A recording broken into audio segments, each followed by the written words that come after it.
Some people become excellent at spending less. They skip the meal out, delay the purchase, and keep their budget tight. Yet one ordinary repair can still make the whole month feel fragile. That is why just spend less can feel insulting. You may already be careful. The missing piece is not more guilt. It is a clearer job for the money you manage to keep. Financially secure people often see money backwards. They do not begin with, "What can I buy?" They begin with, "What could this money make easier, safer, or optional later?"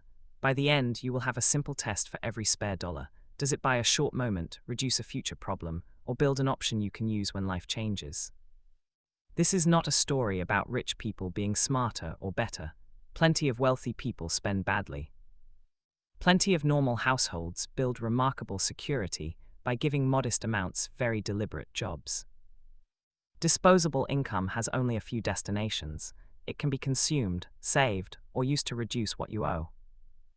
The backwards view is about choosing the destination before lifestyle spending chooses it for you. Can I afford it? Is not useless. But it is a shallow question. A better question is, what future choice disappears if I turn this money into a thing I have to keep funding? Sometimes spending is exactly right because it buys time. A reliable tool, a repair that prevents repeated stress, or help during a hard season can give your household more life, not less money. Sometimes money's best job is safety. It sits quietly until a tire fails, work changes, or a medical bill appears. It is not exciting, but it stops one bad week from becoming expensive debt. Sometimes money buys choice. It can mean saying no to a bad job, leaving a poor living situation, reducing hours for care, or waiting long enough to make a decision without panic. Time is also a return. A buffer can let you avoid desperate overtime, take a day to solve a problem properly, or choose work that fits your life better. That is not laziness, it is flexibility doing its job. Notice what this is not saying. It is not saying never spend. A life made only of postponed enjoyment is not automatically wealthy. The point is to spend in a way that leaves tomorrow open. The first kind of spending is consumption that ends. A meal, a hobby, a gift, or a trip can be completely worthwhile when it fits your life and does not pretend to be an investment. This kind of spending gives pleasure now. That matters.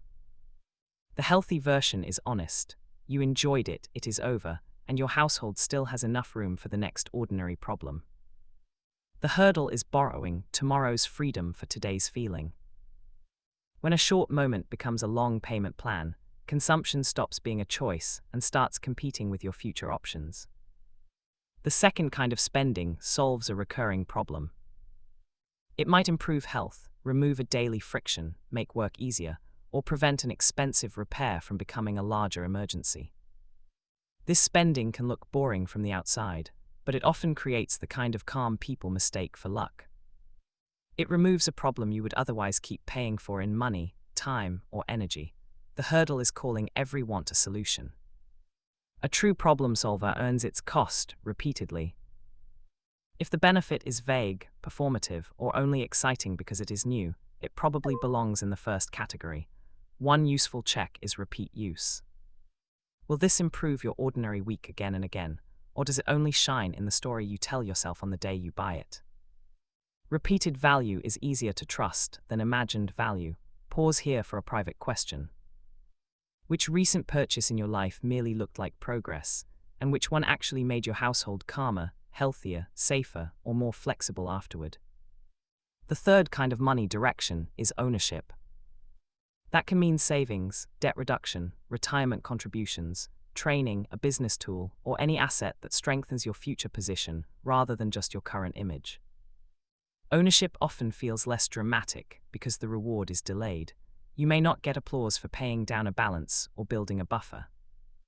But those choices quietly make future decisions less desperate. Here is the turn most people miss. Looking rich can consume options faster than looking ordinary. A polished lifestyle funded by obligations is not the same as a modest lifestyle with room to change course. The trap is not nice things. It is needing the same income, month after month, just to maintain the appearance of being successful. That is a very expensive way to borrow confidence. Some spending is really a signal to other people.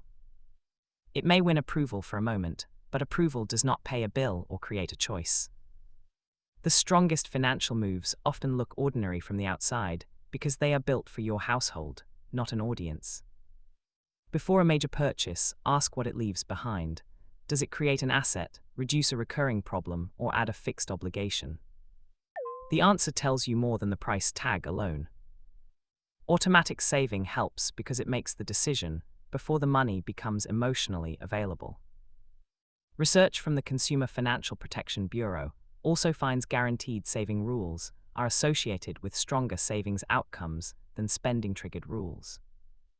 This does not require perfect discipline. It reduces the number of decisions you need to win. When ownership receives money first, optional spending becomes a real choice with what remains, rather than a promise you hope to keep at month end. When income rises, do not ask it to fix your identity, give it directions. Some can strengthen safety, some can build ownership, and some can make life better now without becoming a permanent burden. For a family, options may mean childcare backup, a repair fund, or the ability to absorb a school cost.